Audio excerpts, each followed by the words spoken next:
Olá, pessoal, tudo bem? Vamos convidar aqui o Pedro Augusto.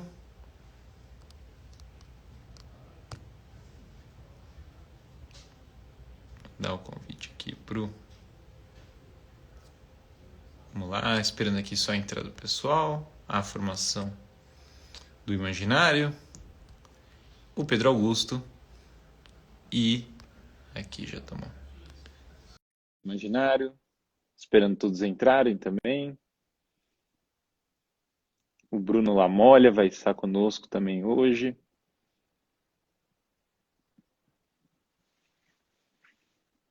E o Pedro Augusto. Ô, Melk, tudo bom? Boa noite, Guilherme. Temos Tudo aqui o bem? primeiro a chegar aqui, né? Tudo bem? Tudo bom, Bruno? Incrível, E e aí, o baiano foi o pessoal, tudo primeiro a bem? chegar. Boa noite, Bruno. Já começamos bem, então. Vou enviar a Legal. solicitação para o Pedro aqui também.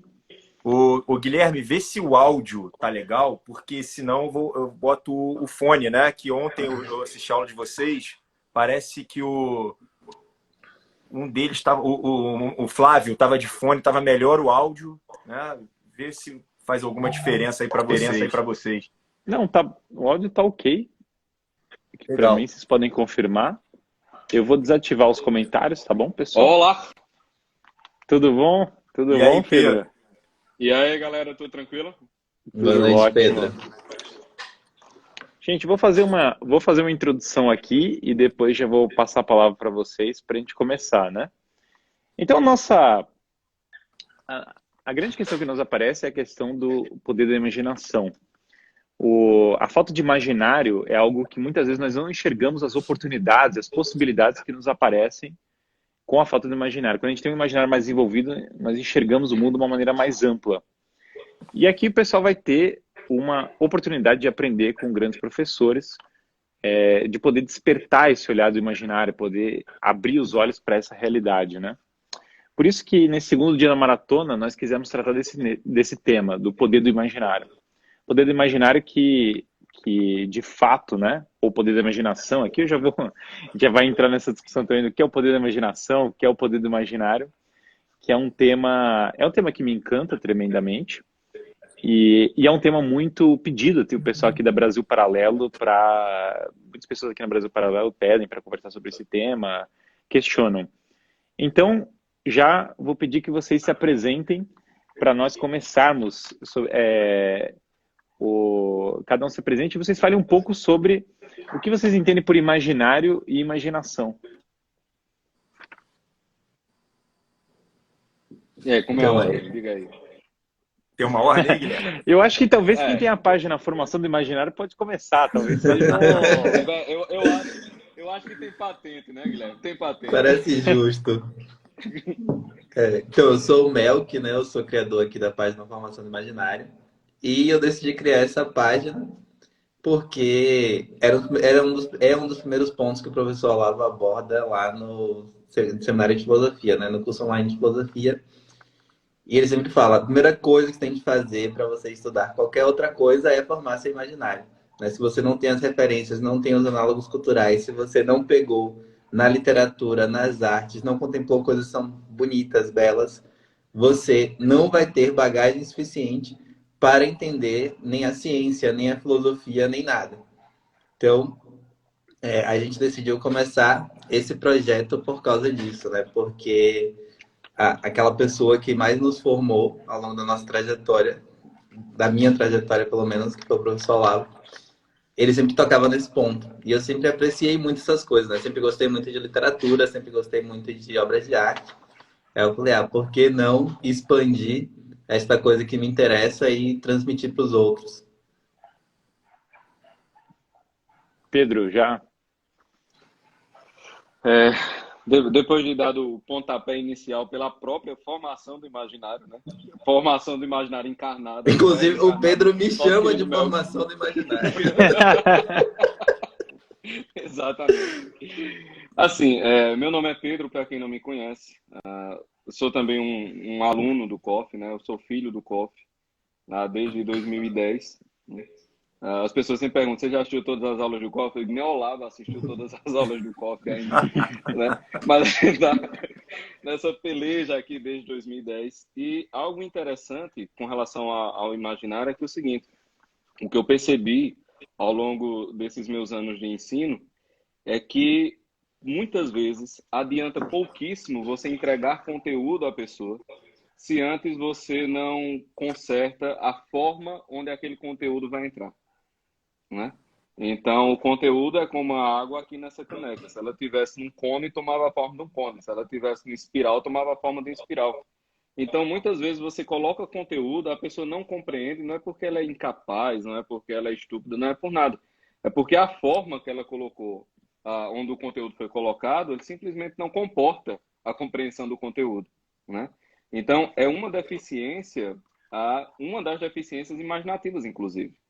Quer dizer, a pessoa está tão presa numa malha de conceitos, num horizonte de consciência, que ela simplesmente não consegue perceber a realidade, porque ela não tem instrumentos imaginativos para tratar a realidade que é colocada diante dela, né? E aí eu percebi que, muitas vezes, é mais interessante você consertar a forma, expandir imaginativamente a capacidade das pessoas, do que você lançar conteúdos. Quer dizer, você consegue fazer a informação chegar de maneira mais adequada se você conserta primeiro essa área. Então, visto esse meu problema pedagógico, eu resolvi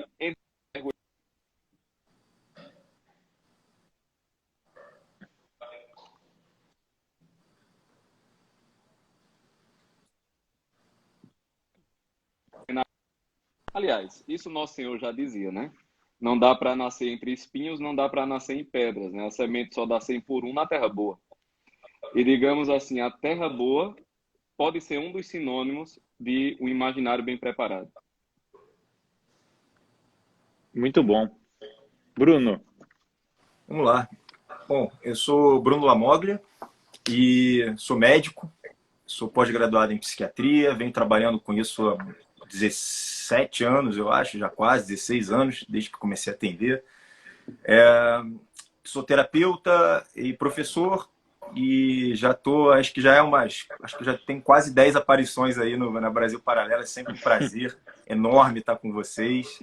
É uma honra, é um barato. Bom, o imaginário para mim ele seria como o motor do mundo. Ele é o que permitiria a evolução humana como um todo. Sem ela, basicamente, restaria a totalidade da estagnação, né? Então, eu vejo como esse grande motor uma máquina que seria uma trituradora de grandes conteúdos para que se forme algo, quase como um moedor de cana, né? Que não vai sair um caldo de cana se você não colocar cana. Então, basicamente, nós funcionamos como receptáculo de informações, né? E que vão se tornar ou ensinamentos, ou conteúdo, ou sabedoria, de acordo com o nosso discernimento, e que isso, muito em breve, acaba se tornando esse motor propulsor e evolutivo desse mundo, né? Então, gostei muito do que o Pedro falou sobre a questão da fecundidade de um terreno, né? As pessoas gostariam que nascessem árvores com grandes frutos sem que não tenha uma boa terra, uma boa água, uma boa chuva, né? Simplesmente gostaria de ter um grande insight, uma grande criação. Mas o que você fez para isso, né? O que você vem consumindo, que eu acho que é um dos grandes temas que a Brasil Paralelo tenta resolver, né? Que é trazer mais conteúdo de qualidade para um terreno que está quase árido, né? Que está sedento de água, de boa terra, de bons adubos, né? Fantástico. Você sabe que eu, pessoalmente, amo esse tema, formação do imaginário, o poder da imaginação, como a gente está falando, de fato é uma paixão minha. Até os dois cursos que eu dei aqui na Cidade do Livro, aqui da Brasil Paralelo, foram sobre o Tolkien e sobre as distopias. Então, já eram bem focados assim, nessa parte de... O terceiro curso que eu dei foi no núcleo de formação aqui sobre simbolismo, ou seja, quase tudo está nessa linha de formação do imaginário. E é claro, porque às vezes me parece o seguinte, nós estamos num cenário em que as pessoas recebem muitas informações que às vezes não são verdadeiras, são informações dispersas, é uma enxurrada de informações, as pessoas às vezes estão se sentindo sufocadas com a quantidade de informações e a qualidade muito baixa. e aí não tem aquele discernimento meio vivencial, aquele discernimento da personalidade para interpretar aquelas informações que chegam. Então, às vezes eu falo assim, nossa, nós temos, na verdade, é que preparar mais ou menos como Platão fala, que a beleza é onde nasce o amor, né? Ela é o leito de parto do amor. Se não tem a beleza lá pronta, o amor não consegue nascer, né? E eu acho que esse é um cenário um pouco, é o que acontece um pouco com a formação do imaginário. Meio que se a gente não prepara se a gente não prepara isso, ela não aparece. Quais vocês acham, puxando para a questão da leitura, porque eu acho que uma das principais formas de formar o imaginário, e a gente tem outras também, a gente tem a arte, tem outras coisas importantes para o imaginário, mas é a leitura, são essas grandes obras, né? Que grandes obras vocês veem como podendo contribuir para a formação do imaginário, né? A gente já pode seguir a sequência aqui, já foi assim, vai o Mel, que o Pedro e o Bruno, pelo menos aqui para mim aparece um círculozinho assim, sentido horário, assim, Então tá de que dá boa. pra gente fazer assim. Mas é isso, meu. Que grandes obras você entende que seriam obras para formar o imaginário, para uma pessoa que está começando, né? Buscar essa formação do imaginário. Então, para aquele que está começando, né, às vezes as pessoas têm um certo medo de encarar determinadas obras. Eu lembro que quando a gente fez o primeiro clube do livro, na página, a gente começou com Shakespeare. E aí os alunos falaram, mas a gente não vai conseguir ler Shakespeare. Né? Vocês devem enfrentar aí o mesmo problema, né? Alguns alunos, não vou conseguir ler isso, né? Não vou conseguir encarar essa obra. Agora, quando eles começaram a ler, eles perceberam que era muito mais fácil de ler do que eles imaginavam. Principalmente porque aquilo tinha a ver com a vida deles, né? A gente leu A Megera Domada, que é um livro engraçadíssimo, muito fácil de ler. Não é nenhum absurdo só porque é Shakespeare. Então, esse é o primeiro ponto, né? Não precisa ter medo dos livros, né? Não precisa ter medo dos clássicos. E aí a gente pode falar sobre os clássicos, né? Quais são as melhores obras para a gente começar? É óbvio que devem ter obras modernas, recentes, contemporâneas, que são maravilhosas, que são excelentes, muito bem escritas. Porém, né, você se arrisca mais lendo uma obra contemporânea do que lendo um clássico. Porque o clássico já passou pelo teste do tempo. Né? Dante já tem mais de 500 anos que as pessoas leem aquilo e falam, pô, isso aqui é legal, isso aqui é bom, isso aqui me ensina algo. Né? Homero já tem milhares de anos que as pessoas leem aquilo e falam, pô, isso aqui me ensina algo. Né? A obra se comunica, o que é mais impressionante. Essas obras se comunicam com pessoas de lugares diferentes e de culturas diferentes e de tempos diferentes. Então, se elas conseguem fazer isso, é porque elas falam de verdade a humanidade. Né? Elas não falam a particularidade de um momento histórico, de uma pessoa que está em uma determinada situação. Né? Elas conseguem conversar com todo mundo. Então, na minha opinião, as melhores obras para você começar são aquelas que passaram pelo teste do tempo, né? Que são os clássicos. Tanto os clássicos mais recentes, como um Dostoiévski, que já tem a aprovação aí de 150 anos, quanto um Homero, que tem a aprovação de milhares de anos. Fantástico. Não, e obras espetaculares. Shakespeare, Dante, Homero. Melhor que isso, quase impossível, Pedro. Rapaz, eu volto com o relator, né? Realmente, a questão é a sedimentação do tempo. Cara, aqui no Nordeste a gente tem um ditado que diz assim, tempo é patente. Tá? Tempo é patente, bicho. Tempo é patente, porque quando você pega uma obra dessa, e aqui um princípio que me parece que a nossa civilização brasileira tem um gravíssimo problema, seguindo parte, inclusive, da civilização ocidental moderna, que é acreditar que aquilo que vem depois é bom só porque vem depois. Como nosso querido Chesterton falava, né? Não dá para discutir com alguém que diz que a quinta-feira é melhor do que a quarta só porque é quinta. Né? Simplesmente não faz o menor sentido. Uhum. Então, a pessoa cria um certo preconceito com livros que não estão inseridos na sua época. Né? Eu fui a São Paulo há algumas semanas, não, há um mês e meio. E aí o meu primo, que tem 20 anos, a gente foi num sebo lá, e ele fez assim, cara, eu achei que tu tava de brincadeira quando tu fosse no sebo, mas tu tá se divertindo. Tu tá pegando. Eu falei, meu Deus, eu nunca vi ninguém se divertir no meio de um monte de livros velhos. Você tá ficando louco. E ele fez, porque a gente não vai no cinema, cara. Porque a gente não vai. Tu tá indo nos livros. E esses livros mais, eles estão se deteriorando. Esse livro deve ter uns 300 anos. Como é que você tá lendo esse negócio? A grande pergunta dele era, por que? né? Por que ler algo tão velho? E aqui eu inverteria, né? Por que ler algo tão novo? Porque no final das contas, o velho Adão somos eu, você e os homens daqui a 1.500 anos. Todos somos muitíssimo velhos no Uhum. decaimento da natureza. E os dramas humanos, eles sempre perpassarão a história, baseados nessa mesma natureza decaída.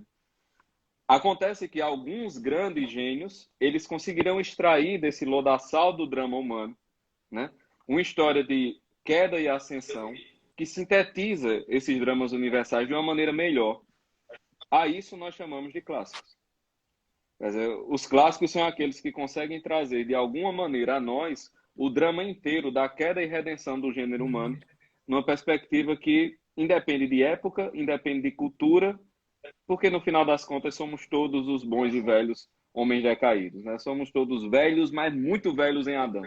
Então a gente não vai mudar nunca, não importa quantos milênios passem, não importa o que aconteça, né? E aí os clássicos, com essa validação do tempo, eles são a fonte, eles são o repositório, né, de como encarar os dramas humanos. Eles são um repositório de até onde o homem vai, de como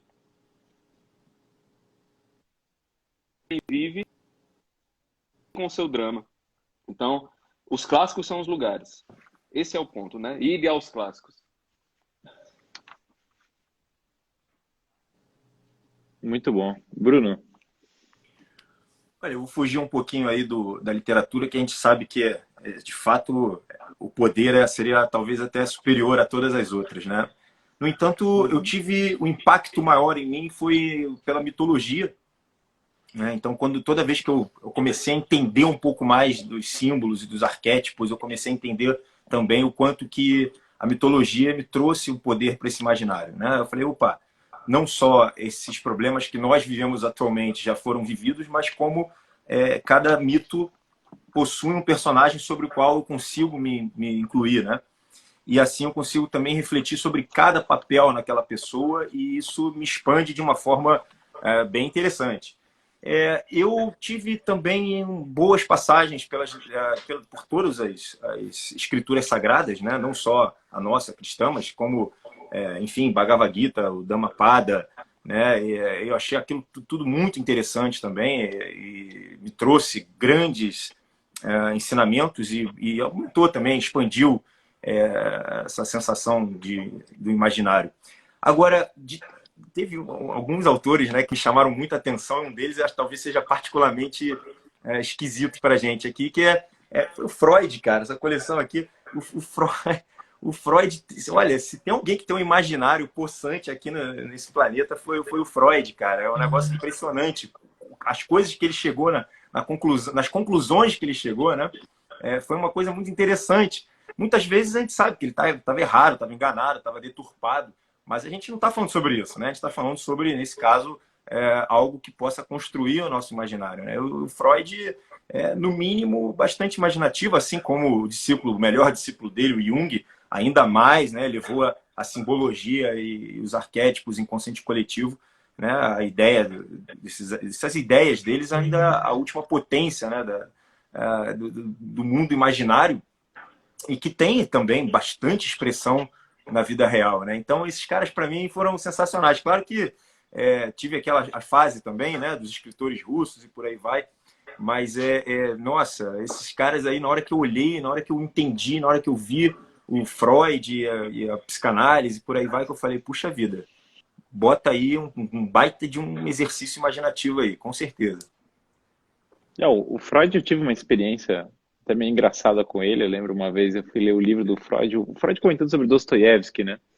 E daí depois eu falei, caramba, o Freud tem uma hora que ele fala, o Dostoiévski com certeza tinha problemas com o pai, né? E daí eu fui ler lá a vida do Dostoiévski e falei, caramba, o cara tinha todos os problemas menos problema com o pai, né?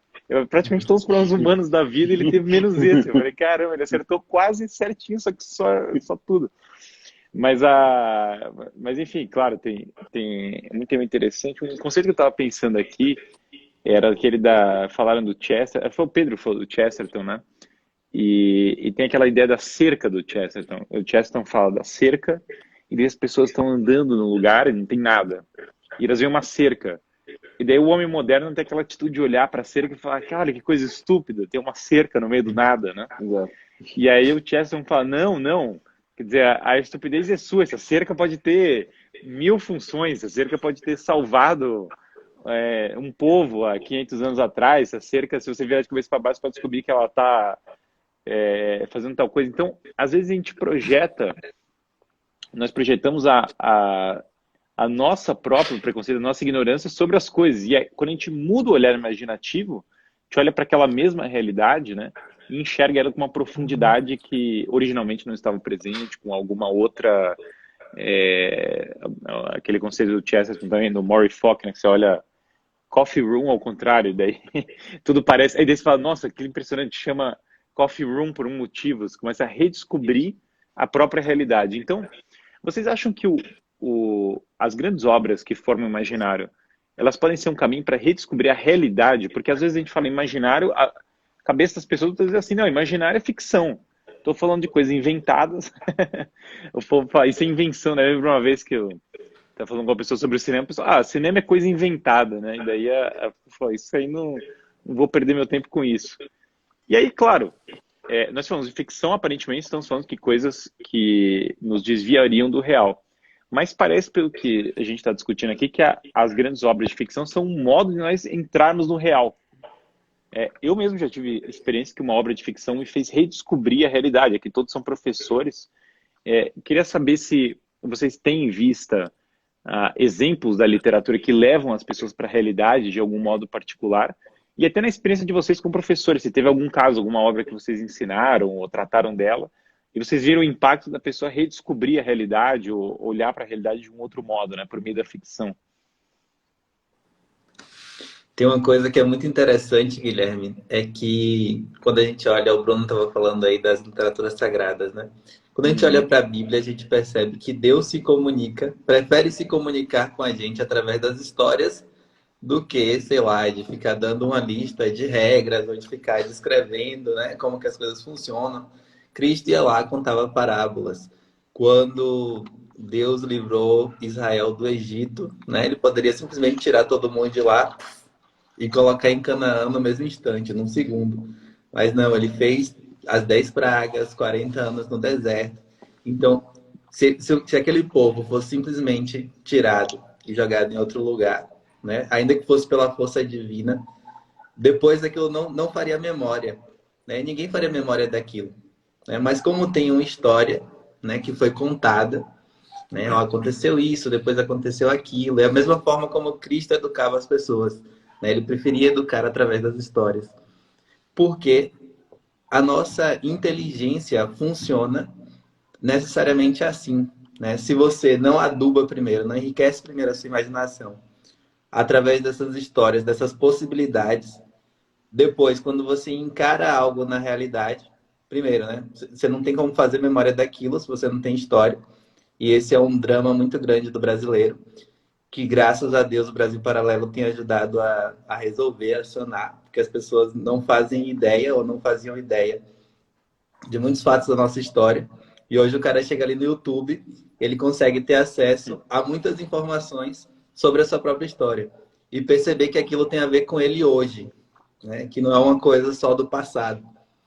Então, essas histórias de ficção também te ajudam a fazer memória de possibilidades humanas, né? Te ajudam a fazer memória daquilo que o Pedro estava falando, né? Nós somos todos o velho Adão decaído. Então, nós todos temos dramas, histórias, dilemas que são parecidos e que se repetem o tempo inteiro. Então, quando eu leio, sei lá, Odisseia, né, e eu vejo aquele cara tentando voltar para casa, né, o Odisseu tentando voltar para casa, a esposa lá que nem sabe se o marido está vivo ainda, sendo cobiçada por vários homens, e ela se mantém fiel àquele homem que ela não sabe se vai voltar para casa, né, não sabe se vai retornar. E ela mantém a palavra, a promessa. O filho também sai numa aventura para tentar encontrar o pai. Então, todas aquelas coisas têm referência à minha experiência, né? Quem nunca viveu uma tentação do tipo da Penélope, né? Você tem que ter fidelidade a algo e ser tentado por uma coisa em nome de uma promessa que você não sabe se vai receber ou não. O Bruno estava falando dos mitos. Eu gosto muito da história do Ícaro, né? Que o Ícaro vai estar preso com o pai, e aí o pai faz umas asas e eles conseguem fugir. E o pai falou o seguinte, ó, você não vai voar nem muito baixo, porque senão as flechas vão te atingir, as flechas dos soldados vão te atingir, nem muito alto, porque senão o sol vai queimar a cera.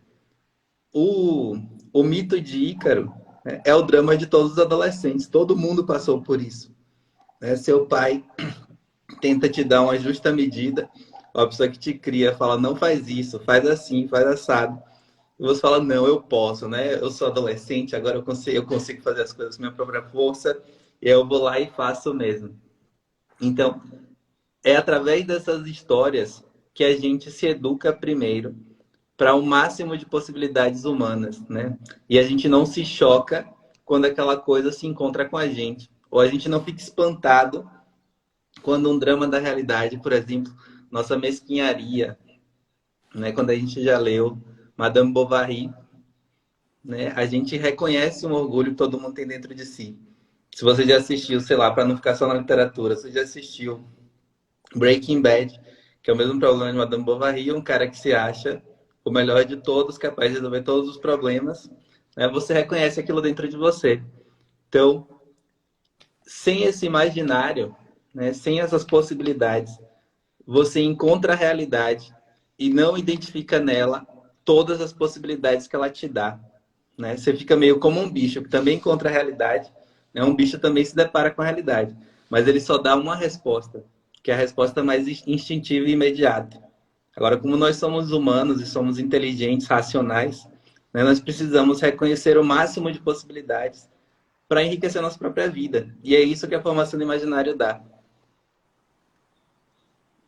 Muito bom. Pedro, Vamos lá.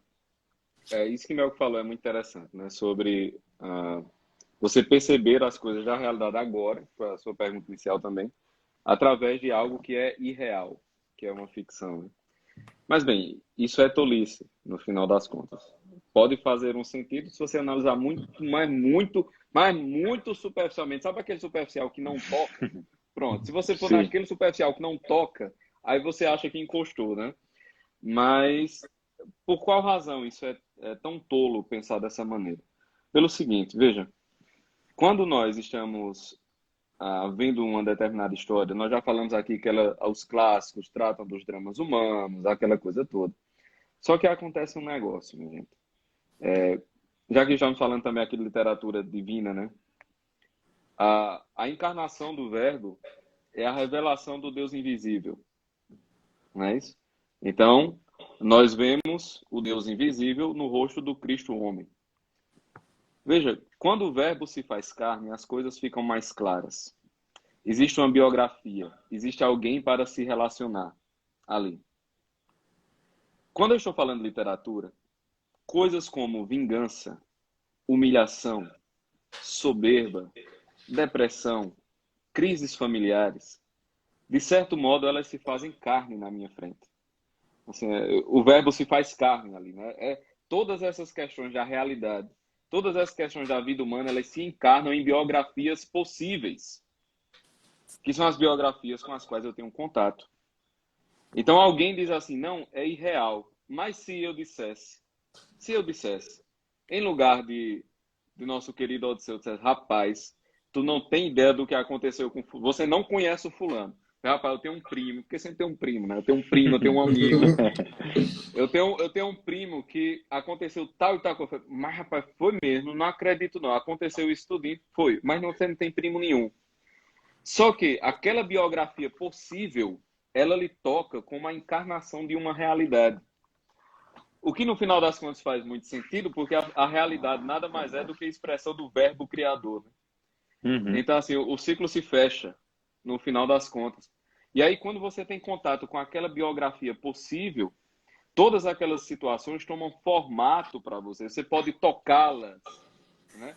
Aquilo que nós vimos, ouvimos do verbo, isso nós falamos. Então, você pode tocar aquela situação. Você pode tocar a soberba de um Raskolnikov. Você pode tocar a redenção através de uma prostituta, você pode tocar, como por exemplo, o Melco falou aí, né? Aquela cena inicial de Crime e Castigo, quando o indivíduo bêbado chega na taberna e você lendo, você vê o desconforto daquele tipo de postura, você vê a humilhação, você vê a subserviência. Para mim é um negócio assim angustiante. Então, o ridículo da subserviência mostrar, né? Porque a maravilha de um grande escritor é que o seguinte, a realidade, e aqui para completar, aqui que você falou, Guilherme, né? De que a literatura nos coloca mais no real. A questão é que a realidade ela acontece toda de uma vez. Então, quando Machado está descrevendo os movimentos interiores de Capitu e Bentinho, naquela famosíssima cena do beijo, né, no espelho, né, na verdade, Machado de Assis ele inventa aquele beijo do Homem-Aranha, né, exatamente aquela cena lá de Capitu e Bentinho. Então, naquele momento em que ele está mostrando aquilo ali, se nós estivéssemos lá, a realidade inteira estaria batendo na gente de todos os lados. Todos os sentidos estariam sendo tocados, as nossas emoções internas estariam sendo tocadas, as emoções do outro estariam nos tocando através do gesto. O que é que um grande literato faz? Ele pega toda essa realidade que nos bateria de uma vez e de uma forma meio confusa e transforma isso em palavra, transforma isso em expressões, transforma toda essa massa de realidade que a gente intui em coisas que a gente pode compreender e falar. Quer dizer, nós estamos aqui com alguém que lida com isso, né? Muitas vezes, para que haja o processo de cura, é necessário que o cara consiga dizer o que lhe aconteceu. Então, quando ele consegue falar, quem fala tem o domínio. Por isso que Deus faz passar por Adão todos os animais do paraíso e ele os nomeia conforme a sua espécie, né? O nome é o domínio. Então, você dá o nome, você tem o domínio da coisa. E aí o escritor ele consegue dar nome a toda essa realidade que não chegaria de uma vez só. E exatamente por conseguirmos falar a realidade pelas ferramentas que o escritor nos deu, é que nós conseguimos mergulhar mais ainda na realidade. Então, uma obra de ficção, uma verdadeira e boa obra de ficção, é impossível ela nos desinstalar da realidade. Assim, é uma impossibilidade metafísica ela nos desinstalar da realidade. Ela sempre nos colocará na realidade, porque ela é um instrumento com o qual nós vemos a realidade de maneira mais clara. Bruno. Excelentes colocações, caramba. Então, de fato, né, o processo terapêutico, ele basicamente tem como esse grande objetivo, essa grande força, que é restabelecer a pessoa na realidade tal como ela é, que é um princípio da inteligência, né, em última análise. A pessoa que consegue discernir, a pessoa que consegue olhar para si e falar, puxa vida, eu não sou o maior perdedor do mundo porque eu perdi 2 batalhas, ou 3 ou 4. Eu não sou o grande homem mais poderoso do mundo, como o meu narcisismo vem me dizendo, né? Então a gente vai, de alguma forma, mostrando de diversas formas, diversas técnicas que a gente vai usando para reinstalar essa pessoa na própria realidade, tal como ela é, né? E assim também é o processo da terapia cognitiva, né? Aumentar a possibilidade, o rol de interpretações para que não haja julgamentos errôneos, né? Agora, tem uma coisa interessante que, quando a gente vê a imaginação, não tal só como um processo criador, mas como uma finalidade da própria cultura em si, né? Que acho que basicamente é o que o Pedro estava falando, né? Que é basicamente o seguinte: a pessoa que consegue olhar para outras histórias, outras experiências, e que não vai precisar viver essas mesmas dores do que os outros viveram, né? Ela não precisa mais passar por tudo novamente. Ela pode simplesmente olhar para a vida do Aristóteles e absorver um pouco da experiência que ele deixou. Ele pode fazer isso com o Freud, ele pode fazer isso com o Guilherme, com o Pedro, com o Melk, enfim, né? Ele pode olhar e falar assim, poxa, para que eu vou, de uma certa forma, passar por todas as dores e sofrimentos e essa estagnação dolorosa e sangrenta, se eu posso hoje ser guiado em um caminho que eu já sei que vai funcionar, porque passou por todos os testes dos tempos e por aí vai. E uma coisa também interessante, estava falando, que era sobre a imaginação sempre é uma coisa nova, né? Acho que foi o Guilherme que falou, poxa, é aquela criação sempre do cinema e por aí vai. E, de fato, existe uma interpretação para a imaginação, para o mundo imaginário, né? O poder do imaginário, que seria, na verdade, mais do que um próprio resgate de si mesmo, mas uma revelação, né? Que é muito o que Jung chamava de processo de individuação ou aquisição, sair um pouco do seu ego, um pouco da sua aparência, das suas personas, para ir para um self, ou um eu maior, um eu essencial, onde você adquire uma força soberana dentro de si, né? Em último caso, lá para os hindus, seria o homem divino, o homem iluminado, que ele toca na sua própria essência divina e fala, caramba, eu sou aqui, eu mesmo, um manancial criador, um manancial de novas possibilidades, né? E de novas soluções para problemas antigos que a gente vem vivendo, que está todo mundo pensando sempre da mesma forma. E daquele momento, ao invés de ser só processos de inovação, você encontra dentro de si uma certa arquitetura que estava outrora adormecida, né, latente, e que ali você fala, puxa vida, eu tenho um poder ali dentro de mim que pode vir a ser uma solução, pode vir, pelo menos, na própria vida do indivíduo, né? Muito legal. Nada. Eu diria que nada você cria que não seja a partir da realidade, né? Não existe como criar. Por isso que o Tolkien fala em subcriação.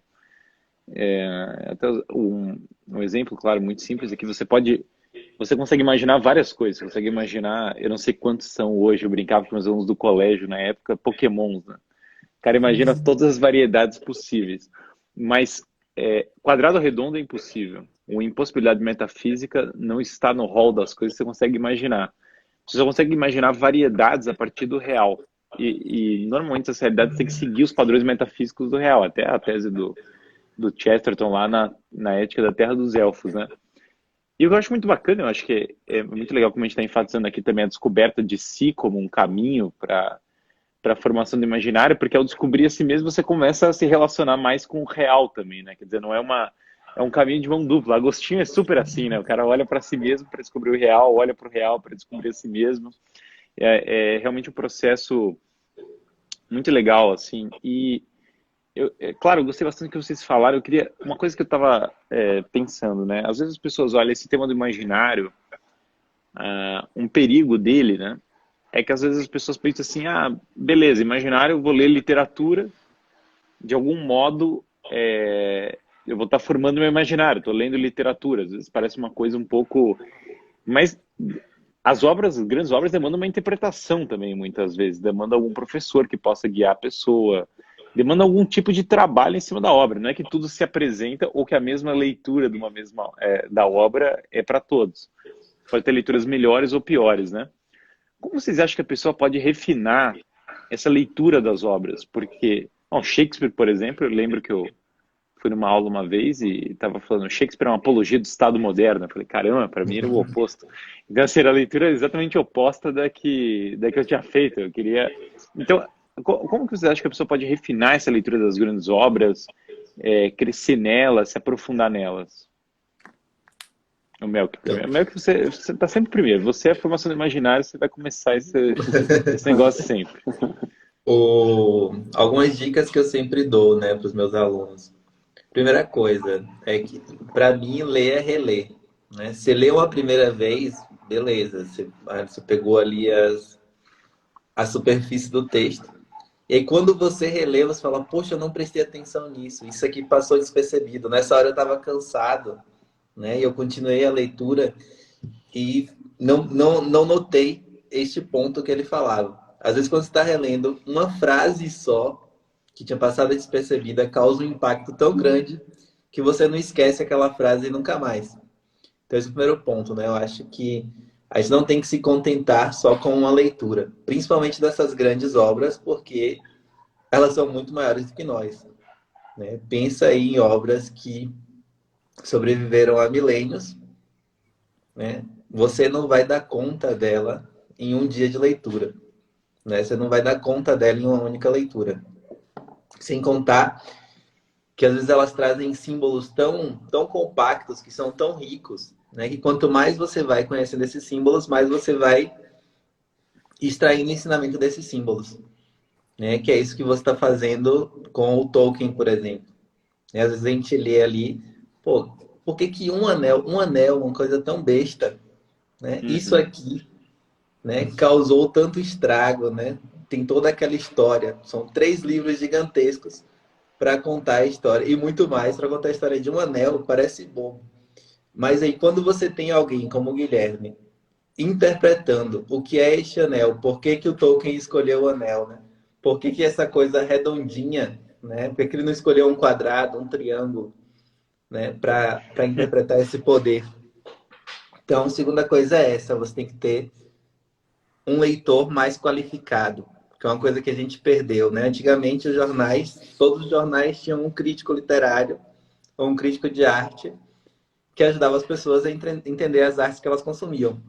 Então, você viu um filme no cinema, você abriu o jornal depois e o cara destrinchava aspectos do filme que você não tinha compreendido. Isso era normal. Então, você ter o acesso e apoio de leitores mais qualificados. Este é o segundo ponto. E um terceiro ponto, que eu acho que é o mais nobre e o melhor, é você seguir na literatura aquele mesmo conselho do Cristo, né? Não julgar para não ser julgado. Então, às vezes a gente lê um livro, sei lá, a gente está lendo Madame Bovary.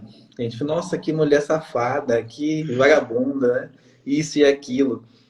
Mas não, só acompanha a história, né? Só acompanha a narrativa, deixa para fazer os juízos no final. É porque você está vivendo uma outra vida. Então, você vive a outra vida até o final. Quando chegar no final, você julga, se for necessário julgar.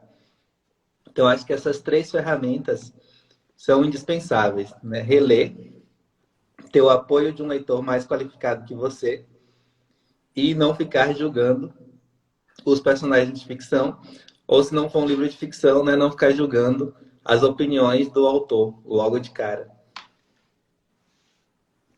Muito bom. Pedro, Rapaz, depois, é porque Melk não é alguém que sabe do imaginário, ele é a formação do imaginário, né? Então, estamos ele já vivendo encarnou a aqui, identidade é da. outra coisa, Esse né? dá É a gente outra pode pedir para o Bruno analisar também essa Essa questão de transferência. personalidade dupla Exa- incorporada, assim, eu acho que Exato, dá um tema de live próprio, assim, exato. né? Vocês já Marcar ficam uma aí, depois consulta da com o live, Bruno. vocês já ficam aí de boa, né?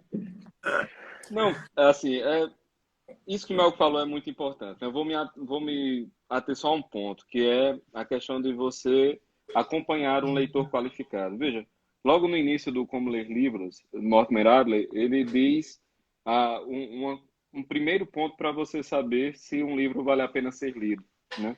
É a diferença entre o leitor, entre o escritor e o leitor. Tem que haver uma diferença para o escritor lhe puxar para lá onde ele está, né? Isso aqui nos clássicos, como o Melco mesmo falou, você não tem como achar que vai desempacotar, né, tudo que está dentro de um clássico no intervalo de um dia. Porque a gente tem que ter uma humildade assim. Existem pessoas muito mais inteligentes do que nós. Existiram pessoas absurdamente mais inteligentes do que nós. Você acha mesmo que eu e você, meu filho, que é enrolado pelo cara da esquina, você acha que a gente consegue abarcar o universo de inteligência de Homero, o universo imaginativo de Shakespeare? Cara, vai com calma. Vai com calma, a gente não vai conseguir desempacotar. São muitas camadas, então você se aproxima dessas pessoas com a humildade de quem se aproxima de um grande mestre, porque é isso que está acontecendo. No final das contas, a literatura é o grande e universal diálogo com os mortos, né? Quem tem aquele livro de Olavo, Futuro do Pensamento Brasileiro, existe um ensaio maravilhoso ali falando sobre a mais perversa das tiranias, que é silenciar os mortos. Que é como se assim, o fato de que você deixou de existir significa que a sua opinião sobre no teatro, a sua opinião no teatro humano não importa mais, o que é também de uma tolice sem tamanho, né? Então esse é um ponto. A gente não vai conseguir abarcar tudo, tem que se aproximar com uma certa humildade.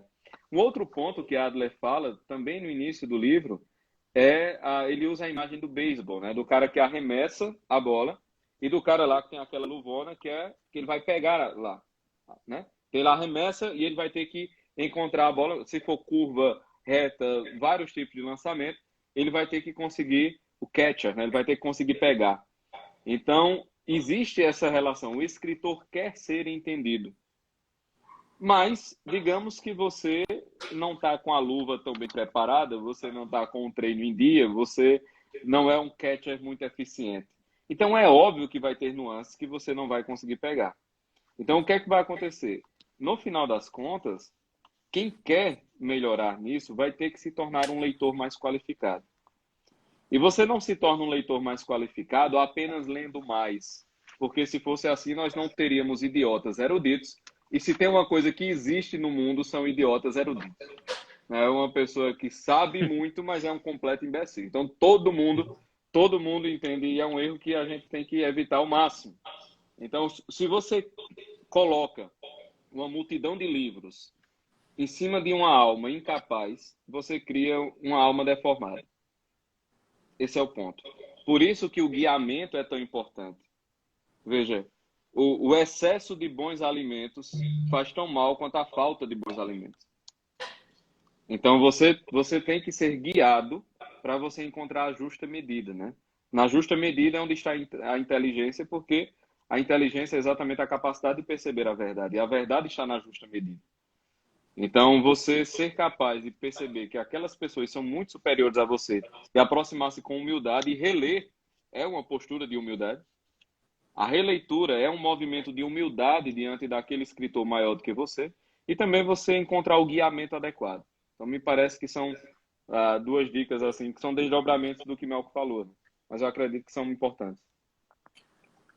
Bruno, fora a questão da formação do imaginário e do Melk e como a personalidade se relaciona.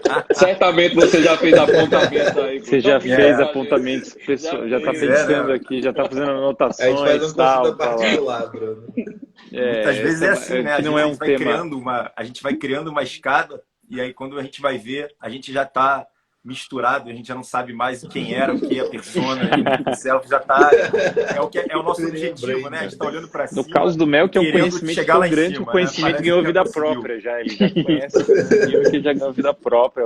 Exatamente. Um fenômeno aí já está mesclado já, show, excelente. Já mesclou. Olha, sobre qualquer atividade de início, né, seja nela na vida intelectual ou fazendo um comparativo, a atividade física, eu quero aprender a dançar, lutar capoeira, né? Aquilo ali, no início, é uma dor, é uma tortura para quase todo mundo, né? Atividade intelectual no início quase sempre algo, poxa, é difícil para a maioria das pessoas, né? Para alguns, a gente ainda tem aquele feeling, aquela sensação de que olha, isso aqui é interessante, eu tenho uma facilidade, mas para a maioria de nós, e eu me incluo nessa maioria, foi uma dificuldade ler, né? Foi uma dificuldade sentar, e eu li muita bosta. Eu tenho a parte de baixo aqui, que ninguém tá vendo, né? Óbvio. Poxa, não serve nem para botar na mesa ali, né? Naquele pezinho que tá torto. Não dá, né? De tanta porcaria, de tanto tempo. Praticamente metade da minha vida eu passei lendo porcarias, né? E como é que se faz isso? Se faz, bom, eles já falaram muito bem, né? Mas basicamente a gente faz como a gente sempre fez, que é escutando os sábios da tribo, né? A gente pega o cara mais sábio, o cara que tem alguma visão, o cara que fez alguma coisa estranha, né? Alguma coisa diferente, sei lá, quem sabe, o cara executou um milagre. Pô, eu vou ouvir esse cara, né? Ele tem alguma coisa que é ali que eu não tenho, né? Então, eu vou começar a pegar o cara mais sábio, o cara que já se testou no tempo, que aparentemente tem ali algum conhecimento, e eu vou começar uma batalha dentro de mim, de resistência no início, até que isso se torne um grande dever, que é o segundo ponto, para depois desse dever estar tão enraizado na minha essência, que aquilo passa a ser um hábito automático ou até mesmo parte da minha essência, né? Que é o caso do Melk aí, que porra, já está com a essência ali tinindo, né? Então, eu imagino que no início possa ser uma dificuldade. Então, quando o Olavo vira e fala, poxa, vocês têm que formar o imaginário, em algum nível ele fala o seguinte, vocês têm que me superar, né?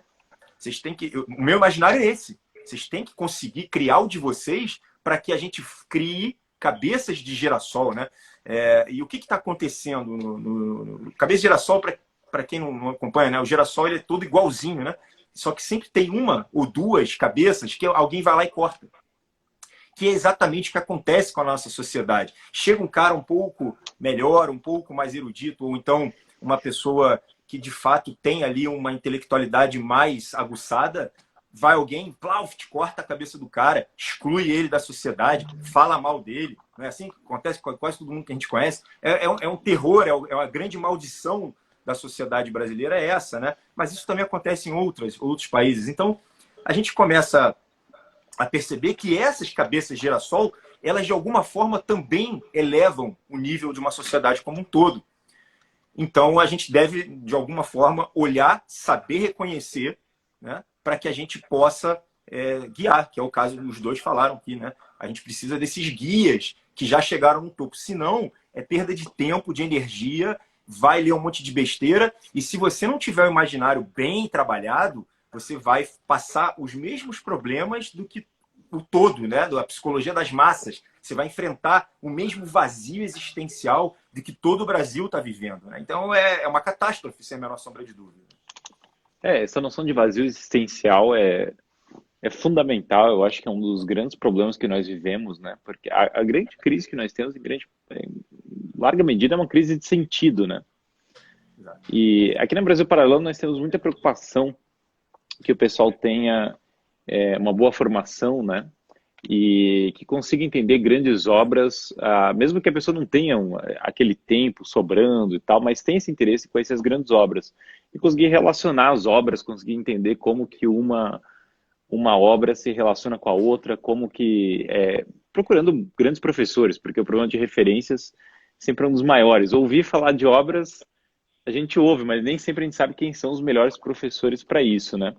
Por isso que tem procurando uma melhor formação do imaginário, estão abertas aí também inscrições para a Sociedade do Livro aqui da Brasil Paralelo. Se o pessoal quiser, tem o link na bio, lá pode olhar no Instagram aqui do núcleo da sociedade. E pode olhar também na descrição do vídeo do YouTube, né? Ambos têm lá as inscrições. Da do livro, que é essa que eu mencionei, que a gente já deu esses cursos, né? E é que no final das contas, né? Se a gente não forma imaginário e não se abre para essas grandes obras, tem um universo passando assim que a gente nem viu. Tinha um professor que falava assim, né? Ele falava, olha, tem situações que o jogo tá tão ruim que você não vê a bola passando, né? A bola passou, o time tá jogando lá e a bola tá passando e você não tá vendo. Mais ou menos quando o imaginário tá formado, você vê o jogo acontecendo, você pelo menos sabe onde tá a bola. Já é um passo fundamental. E aí, claro, as grandes obras são uma grande janela para isso. Pessoal, para a gente ir para um encerramento aqui dessa live, né? Eu acho que vocês já podem fazer as conclusões de vocês. Eu acho que uma última reflexão ficaria essa. Na última live, a live de ontem dessa maratona, e aqui a maratona é o segundo dia da maratona, né? Nós tivemos a live ontem, e amanhã nós vamos ter o terceiro dia da maratona da Sociedade do Livro de Lives. Ontem ficou uma ideia bem interessante, apareceu, que hoje em dia nós chegamos num ponto que só a literatura consegue prever o futuro. A não ficção já não dá mais conta, né? Das coisas que estão acontecendo e tal. Você vê mais depois desse curso das distopias também eu vejo bastante isso. Então, vocês acham que a literatura é esse caminho para conseguir nos situarmos nesse mundo de hoje, que realmente esse seria um caminho até para entender os acontecimentos sociais que estão acontecendo? E de que modo realmente eu posso ver literatura, encarar a literatura como algo que me prepara para as coisas que hão de vir, né? E aí, claro, já podem fazer as considerações finais de vocês. Acho que primeiro o Melk, sempre o Melk. Então, eu lembro que há um ano atrás, a maior preocupação de todo mundo, lembrem-se de março, abril de 2020. Todos estavam desesperados indo para os mercados, achando que ia acabar tudo, sobretudo papéis higiênicos. Né? As pessoas iam e saíam com pacotes mais pacotes de papel higiênico. Não sei se vocês lembram disso, passava no jornal e a galera ficava desesperada, achando que não ia encontrar mais nada. E a maior drama de todo mundo era sair atolada de papel higiênico do mercado. Né? E as outras coisas também, mas isso era a coisa mais emblemática. Porque era como se o apocalipse estivesse chegando. Né? E óbvio que as pessoas imaginaram, que relacionaram a pandemia ao apocalipse, porque o imaginário delas estava preparado para prever as coisas deste modo, né? Para prever que qualquer catástrofe vai ser The Walking Dead, né? Qualquer catástrofe vai ser um filme de Hollywood cheio de zumbi que vai atacar todo mundo, vai morrer todo mundo. Então, as pessoas respondem à realidade de acordo com aquilo que elas trazem no imaginário. Não tem como você dar uma resposta a um problema que não passe pela sua imaginação, né? Quando você vai arrumar o seu quarto, antes você arruma imaginativamente. Antes você pensa para onde cada coisa vai e na sua imaginação você organiza tudo. Então, todas as respostas que a gente dá são assim. E quando você já passou pela literatura, né? Inclusive, sei lá, você lê Fahrenheit 451, você vê que as pessoas destroem informação, né? Destroem literatura justamente para as pessoas ficarem presas no sistema e não conseguirem dar uma resposta própria aos problemas da vida. Então fica todo mundo vendo TV o dia inteiro e não consegue responder a nada. Quando você lê esses livros, principalmente as distopias, você percebe que ali já estão descritos cenários que hoje nós estamos vivendo. Então, quanto mais absurdo é um cenário, né? Quanto mais absurdo, fora da curva é um cenário, mais você tem que estar preparado para aquelas possibilidades que a gente estava falando no começo, né? Assim, para o fato de que a realidade tem possibilidades imensas, né? Não infinitas, mas são gigantes. E aí, quando uma coisa acontece, você sabe que não é tão absurdo assim. Você sabe que era um cenário possível dentro da nossa realidade, porque existem X e X fatores capazes de gerar aquele cenário. Então, eu acho que a gente tem de se preparar para o futuro, principalmente através dessa abertura às possibilidades. E aí que é uma coisa como a Sociedade do Livro é importantíssima, né? Não só porque você vai ter acesso a estas obras, talvez obras que você nem conhecesse, né? Talvez quando o Bruno estiver dando aula, o Guilherme estiver dando uma aula, ele cite um livro que você nem sabia que existia, né? E que você só vai saber porque essas pessoas já leram, não só por isso, como pelo fato de que você tem a garantia de que você está sendo direcionado por alguém que tem um imaginário bem preparado para aquilo, né? Para falar daqueles temas, para tratar aqueles livros. Então, isso é importantíssimo, é uma coisa que falta muito. Eu lembro que quando eu era adolescente, eu gostava muito de ler as distopias, né? Admirava o Mundo Novo, 1984. E quando eu falava com os meus professores, eles falavam que aquilo era uma crítica ao capitalismo. E só isso. E aí, óbvio que eu aceitava a opinião deles. Eu tinha 15 anos, 14 anos, e eles falavam aquilo. Eu falava, não, então ele tem razão, é um adulto que está falando comigo. Então, é uma forma de você evitar essa degeneração da coisa, né? Pessoas que são confiáveis para te educar. Então é isso. Falei pra caramba. Não, muito bom, muito bom. Pedro, Eu acredito que esse guiamento, para quem entrar aí na Brasil Paralelo, né? Confio demais no trabalho do Brasil Paralelo. O de Guilherme, meu Deus do céu, não preciso nem falar, né? Não é só porque eu sou amigo pessoal dele, não, mas é porque ele é bom mesmo, né? Então, assim, tudo isso que nós falamos aqui, nessa questão do guiamento, nessa questão da seleção dos clássicos, né? Não só do que é importante ler, como o modo de ler, como a descoberta de certas nuances que você não percebeu, né? Eu acredito que isso vai ser absurdamente bem suprido no projeto. Tem um outro ponto também, que é aquilo que o professor Olavo, eu não sei se ele cita ou se é dele, aí quem for Olavete me corrija, por gentileza, que é aquele lance, né? Para você ler bem um livro, você tem que ter lido 100 livros. Então, isso daí é muito verdade, entendeu? Isso daí é muito verdade. Então, quando você pega, já que nós estamos falando aqui de distopias, né? Então, quando você pega, sei lá, Fahrenheit 451, Admirável Mundo Novo, 1984 e Nós, por exemplo. Então, você pega essas distopias assim e você vai conseguindo perceber, pela leitura subsequente delas, nuances das anteriores que você não havia percebido. Então, você começa a ver o mosaico se desenhando. Então, um conjunto de obras literárias importantes, ela é como um mosaico, né? Cada um é uma pecinha e ali você consegue ver melhor a realidade. Então, preparar-se para o futuro não há outra maneira, de verdade, se não com a dose de literatura. E as pessoas até dizem, certo, mas e em sociedades que não têm livro? Meu filho, em sociedades que não têm livro, existe tradição oral. As pessoas às vezes esquecem isso. Quer dizer, eu acho que você até fez uma história esses dias, Melco, sobre aquele livro Segatacha de Quiberro, né? O menino que conheceu Jesus.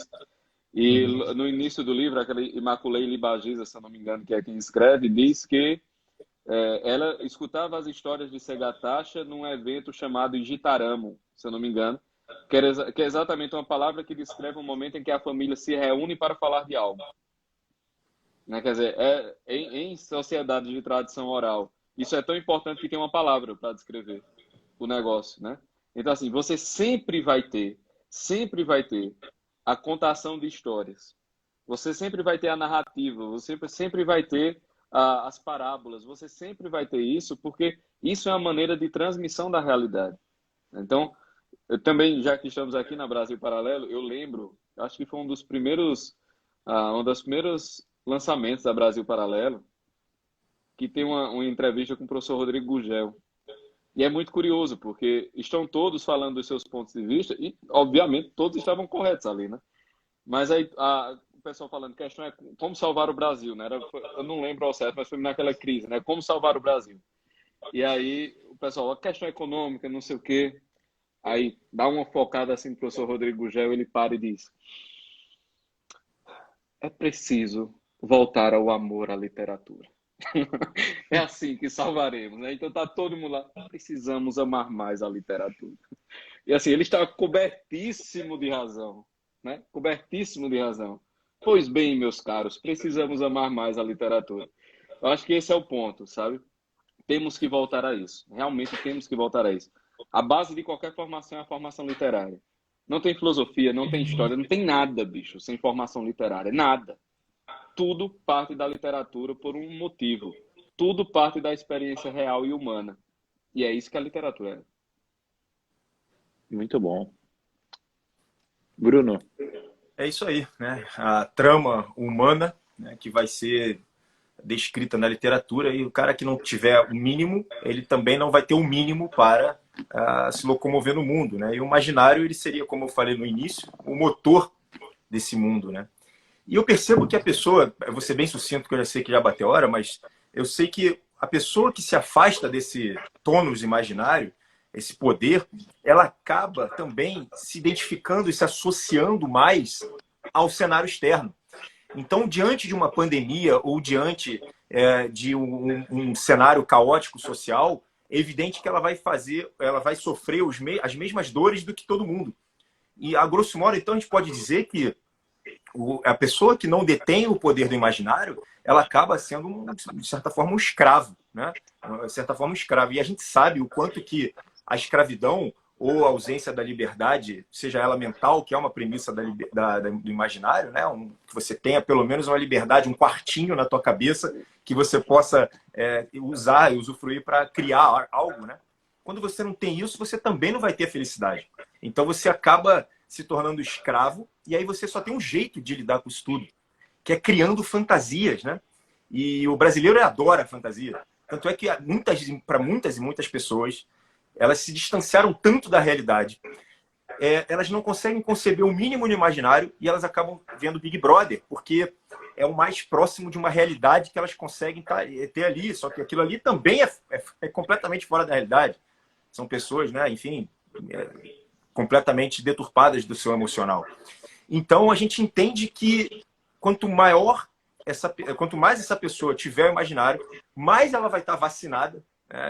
Vacinada foi uma palavra que veio acidentalmente, mas mais ela vai estar vacinada contra as intempéries desse mundo externo, né? Essa loucura que está acontecendo. E quanto menos acontecer isso, mais suscetível às dores mundanas, essas dores que permeiam esse caos aí social que a gente vive, ela vai estar suscetível. Então é terrível para todo mundo. É algo que assim, é ser taxado, carimbado como ignorante e como um escravo de uma sociedade, né? Não faz sentido algum hoje, tendo pessoas como vocês aqui, e que a pessoa, não, eu vou fechar os olhos para isso e vou manter o meu imaginário infértil, né? E praticamente enrugado, é inviável, completamente imbecilizante de um ponto de vista mais exclusivo. É isso. Para mim tá ok. Muito bom, pessoal. Olha, grande conversa. E é isso, agradecer demais a presença de vocês. Amanhã nós continuamos essa maratona de lives da Cidade do Livro. Amanhã, 21 horas, nós vamos ter a nossa última live da maratona. Mas queria agradecer demais o Bruno, o Pedro e o Melk. Foi uma conversa muito enriquecedora. E realmente acho que muita gente está começando a ter um contato com esse tema de formação do imaginário, que os livros de literatura abriram vários caminhos, várias luzes para começar esse estudo. Gente, um grande abraço aí a todos e um prazer estar conversando com vocês. Boníssima noite. Tchau, pessoal. Prazerzaço aqui estar com vocês. Até mais. Até a próxima. Agora é com vocês. Valeu. Um abraço a todos. Tchau, gente. Um abração, pessoal. Até a próxima. Abraço.